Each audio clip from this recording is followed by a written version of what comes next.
일각에서 SEC가 칼을 갈고 있다라는 목소리들이 스멀스멀 나왔었습니다. 수많은 기사들의 경우 SEC가 항소할 경우 오히려 본인들에게 해가 될 것이라며 XRP 방향 쪽 긍정적인 소식들이 지속적으로 나왔는데 왜 항상 슬픈 예감은 현실이 되는 것이 많을까요? 실제로 SEC가 항소하기로 결정한 듯한 행보를 보이고 있다고 하는데 자세한 내용 함께 보겠습니다. 구독과 좋아요, 알림 설정 부탁드립니다. 안녕하십니까. 암호화폐 정보를 전달해 드리는 닥터 비트맨입니다. 네, 일요일에 아침이 밝아왔습니다. 어떻게 편안한 밤 잘 보내셨나요? 최근 크립토 마켓이 보합 흐름을 보이는 상황 속에 하나의 소식이 나왔습니다. 바로 이 미국 정부가 최근 비트코인 8,200개를 시장에 내답한 것으로 나타난 것인데요.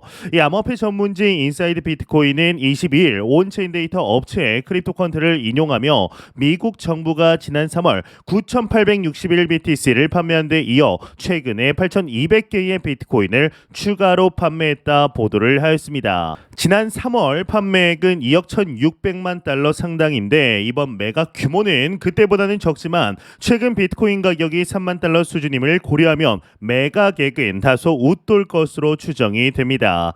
이번 매각 전에 하나의 트랜잭션에서 9,319개의 비트코인이 미 정부 소유 추정 지갑에서 2개의 주소로 분할 이동을 하였는데 하나는 8,200 BTC, 다른 하나는 1,119개의 비트코인으로 쪼개서 전송을 하였습니다. 이 8,200개의 비트코인은 79개의 비트코인을 수신하는 여러 개의 주소로 분할이 되었고 해당 비트코인은 결국 거래소에 예치되거나 더 적은 지갑으로 분할이 되었는데요. 이 크립토컨트는 미국 정부가 아직도 19만 5,307 BTC를 보유하고 있다라고 주장을 하게 됩니다. 이러한 많은 비트코인 개수는 해킹 등 범죄 사건에서 압수한 것으로 추정이 되는데 이 시장에서는 미국 정부가 올해 비슷한 규모의 비트코인을 2차례 정도 추가로 매각할 것으로 전망을 하고 있습니다. 인사이드 비트코인은 이 같은 매각이 이번 주 비트코인이 조정받는 이유 중 하나다라고 설명을 하였는데 이러한 보합 흐름 속에서도 크립토 마켓에는 긍정적인 소식들 지속적으로 나오고 있습니다.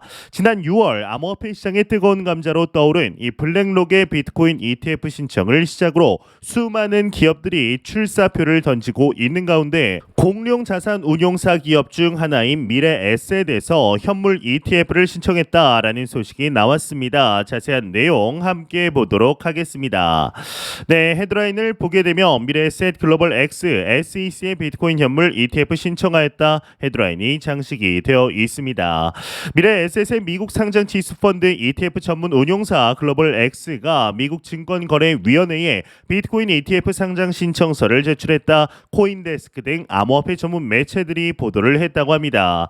이 글로벌 X는 시카고 옵션 거래소이죠. CBOE의 BZX 거래소에 ETF를 상장하겠다 신청서에서 밝혔는데 아직 비트코인을 보관해주는 커스터디 서비스 업체는 알려지지 않았습니다. 이 블랙록 같은 경우는 커스터디 업체로 코인베이스를 선정하였죠. 이 글로벌 X라는 거래소가 아니죠. 이 회사의 경우는 미래에셋 자산 운용이 2018년 1월 인수한 회사인데요. 이 외의 내용은 그리 중요하지 않아서 이제 넘어가도록 하겠습니다. 네, 이제 블랙록의 ETF 신청을 시작으로 지속적인 신청 러쉬가 이어지고 있습니다. 얼마 전 미 SEC에서 또한 공식적인 검토가 이루어지고 있는 것으로 알려져 이 승인의 기대감이 그 어느 때보다 높아지고 있는 상황인데요. 이와 관련해 암호화폐 전문 자산 운용사 이 블로핀의 경우는 최신 미디움 포스트를 통해 비트코인 현물 ETF가 출시가 승인될 경우 비트코인 가격이 2024년 1분기 최고 49,000달러에 달할 것으로 전망하는 등 이 가즈아를 외치는 분위기가 지속되고 있습니다. 작년이죠. 2022년에 지긋지긋한 하락장을 견딘 투자자 분들에게 이 단비가 내리려는 것일까요? 이런 긍정적인 흐름 속에 이제 얼마 전 XRP 투자자들을 환호하게 만든 판사의 결정에 가격은 급등을 하며 파티 분위기가 이어졌었는데 일각에서는 이러한 분위기 속에서도 SEC가 칼을 갈고 있는 것 같다라는 목소리들 스멀스멀 나왔었는데요. 이 수많은 기사들의 경우는 SEC가 정말 만약에 항소할 경우 오히려 본인들에게 해가 될 것이라며 XRP 방향 쪽 긍정적인 소식들 지속적으로 나왔었는데 왜 항상 슬픈 예감은 현실이 되는 것이 많을까요? 실제로 SEC가 항소하기로 결정한 듯한 행보를 보이고 있다고 하는데요. 자세한 내용 함께 보겠습니다.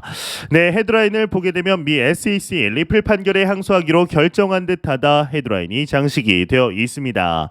네, 미국 증권거래위원회 SEC가 리플 랩스에 대한 법원 판결에 대해 사실상 항소를 이제 전제로 한 행보를 보이고 있다라고 합니다. 더블록은 SEC를 대리하는 변호사들이 테라폼 랩스 및 권도형에 대한 소송을 담당하는 법원에 리플 판결은 잘못된 것이므로 인용해서는 안 된다라는 주장을 아예 제출을 했다라고 하는데, 이는 이제 누가 보아도 리플 판결에 대한 항소를 전제로 한 것으로 보이죠. 이 더블록의 경우는 SEC를 대리하는 변호사들이 SEC가 항소를 하지 않을 것이라고 믿었다면 판사에게 해당 판결을 무시해달라고 요청하지는 않았을 것이라고 언급을 했는데, 이는 너무나 상식적인 일이죠. 다시 말해서 SEC 변호사들이 항소를 전제로 리플 판결이 무력화될 것이므로 테라폼 랩스에 해당 판례를 적용해서는 안 된다라고 주장을 했다라는 것입니다. 이 더블록은 SEC 변호사들의 이 같은 주장은 SEC가 리플 판결의 어떤 부분에 주목하고 있는지를 보여준다라고 하는데, 이 리플 재판부는 코인세 거래소를 통한 제3자 블라인드 입찰 또는 프로그램적 판매가 증권 공모에 해당하지 않는다라고 판단을 하였다고 합니다. 이 테라폼 랩스와 권도영 변호사들은 법원이 리플에 대해 이 같은 판결을 내렸으므로 SEC가 항소하지 않는 한 테라폼 랩스에 대해서도 테라 및 루나가 증권이 아니라는 판례로 간주될 수 있다라고 주장을 했다고 하는데요. XRP의 선례가 테라폼 랩스에게 긍정적인 영향을 미칠 수 있는 이런 가능성을 제기할 수 있다. 참 아이러니한 이런 상황들이 펼쳐지고 있습니다. 그러면서 이제 밑에 내용을 보게 되면 SEC 항소 이유라는 부제를 보겠습니다. SEC 변호사들은 초당파 위원회가 항소할 경우를 상정하고 리플 판결의 잘못된 부분을 미리 검토했다라고 밝혔는데, 이 코인을 산 개인 구매자에게도 기관 투자자에게 적용되는 것과 동일한 판단이 주어져야 한다라고 주장을 했다라는 것입니다. 현재 테라폼 랩스의 경우는 권도영이 수많은 피해자를 양산한 이런 사기꾼으로 여론이 확정지어졌는데, 리플의 이러한 판결이 오히려 권도영 그리고 테라폼 랩스에게 긍정적인 영향을 미친다면 판사 너네들이 잘못된 선례를 남기는 것이다 라면서 아주 강력한 정치질을 하고 있다라고 보이는데요. 네, 그러면서 이제 리플 재판부가 기관과 개인 투자자의 기대치를 인위적으로 구분하고 하위 테스트의 본래 취지를 부적절하게 변형했으며 증권성 판단의 근간이 되는 논리를 뒤집었다라고 언급을 하고 있습니다.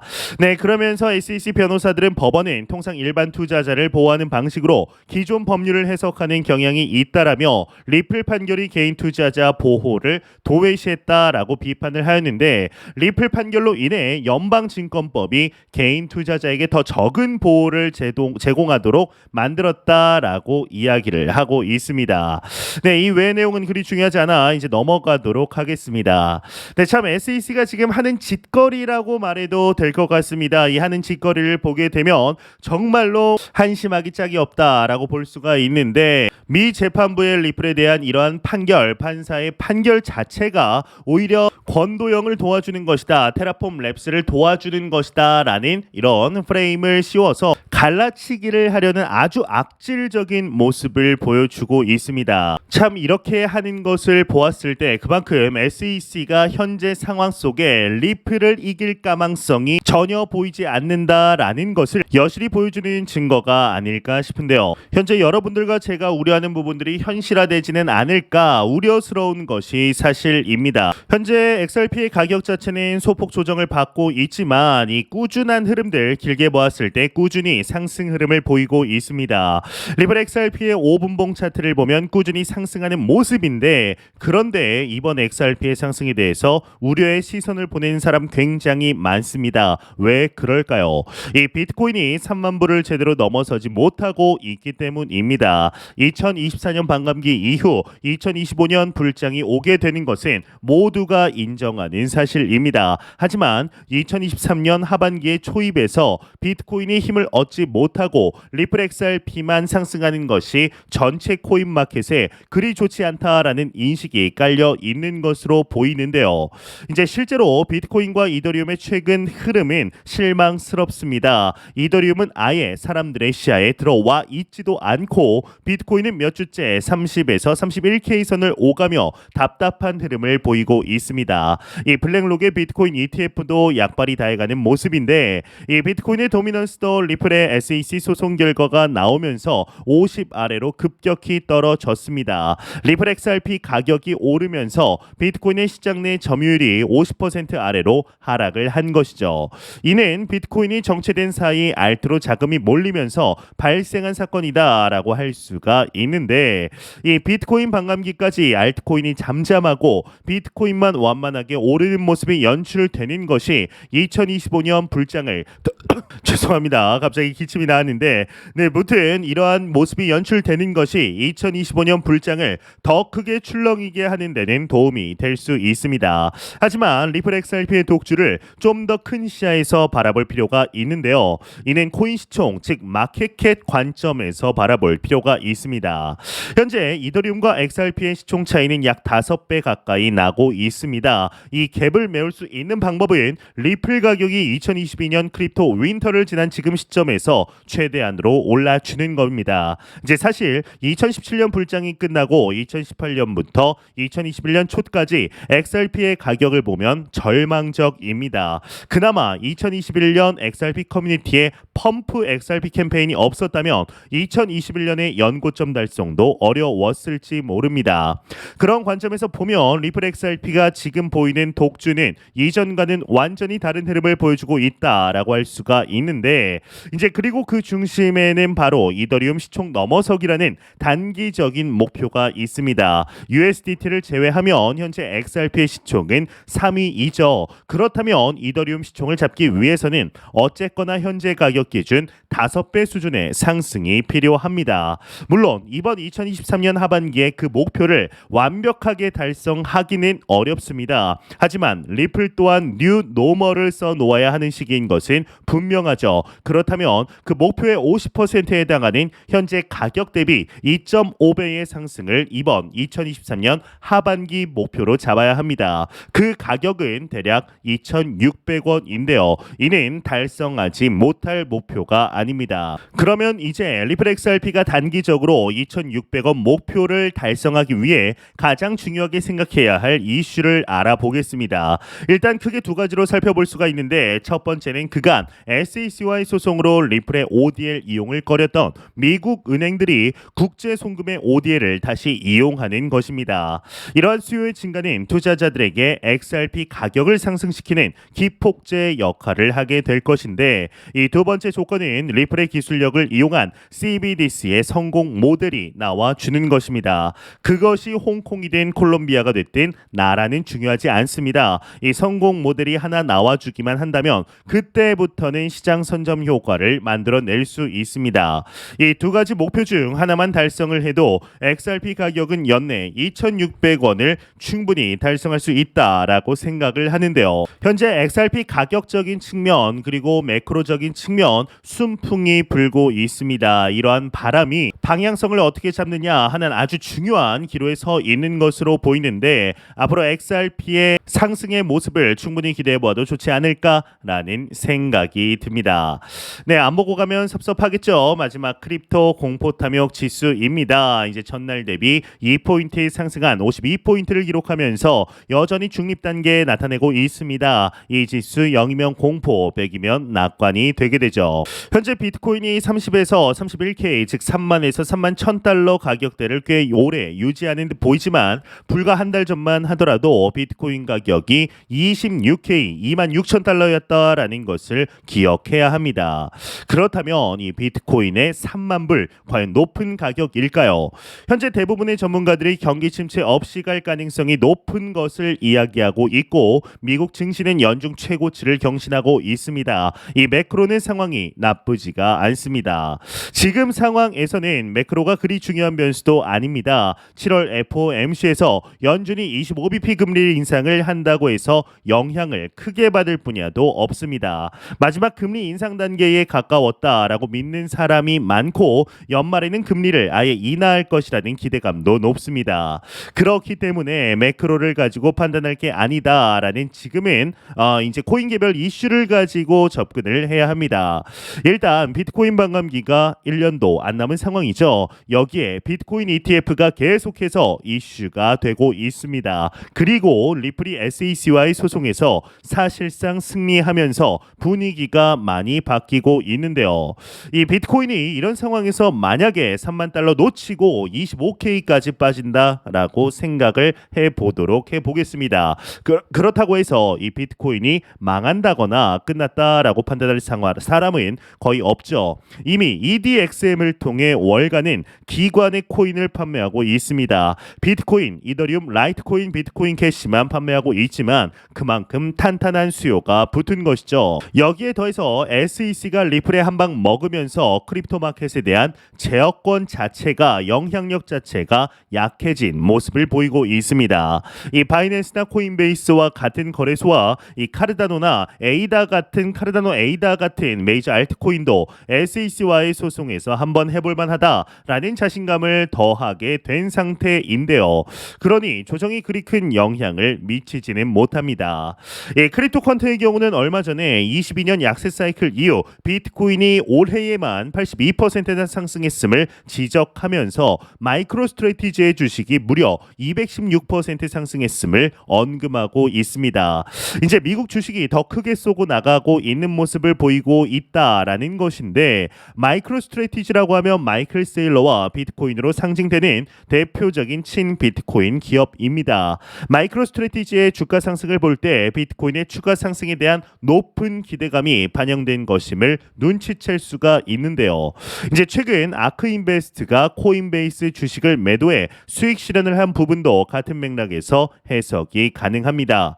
이제 2022년에 우울했던 사이클 이미 끝났습니다. 지금부터는 완만한 상승 사이클을 그리며 2025년을 향해 달려갈 것입니다. 2025년은 크립토 사이클에서 불장에 해당합니다. 이제는 비트코인을 분할 매수 시작할 때이고 20에서 30만 불을 목표로 비트코인이 달려가게 될 것입니다. 특히나 SEC와의 소송에서 너무나 잘 싸워준 리플의 XRP가 2025년 불장의 매우 중요한 주인공이 될 것으로 기대를 모으고 있습니다. 비트코인에서 이더리움으로, 이더리움에서 리플로 그 불이 옮겨가고 있습니다. XRP의 가격은 현재 0.8달러대 언저리를 맴돌며 1달러 돌파를 노리고 있는데요. 특히나 XRP 1달러 돌파 시에는 다시 한번 리플 중심의 작은 불장이 연출될 수 있기 때문에 주의 깊게 지켜볼 필요가 있다라고 생각을 하는데요. 제가 매 영상 말씀드리지만 현재 우리는 너무나 좋은 시기에 직접적인 크립토 마켓 투자를 하고 있습니다. 너무나 단기적으로 이 시장 바라보지 마시고 장기적인 시각으로, 또한 오랜 시간 동안 함께 할 수 있는 여유 자금을 통하여 투자를 진행하시길 진심으로 바래 보도록 하겠습니다. 네, 제가 준비한 소식은 여기까지입니다. 영상이 도움이 되셨다면 구독과 좋아요 그리고 광고 한 편만 처음부터 끝까지 시청 부탁드립니다. 이 채널은 오직 광고 수익으로 운영이 되게 됩니다. 항상 영상 시청해 주시는 시청자분들, 구독자분들 너무나 감사드립니다. 오늘 남은 시간 잘 마무리하시길 바라면서 저는 더욱 도움이 되는 영상으로 찾아뵙도록 하겠습니다. 지금까지 닥터 비트맨이었습니다. 감사합니다.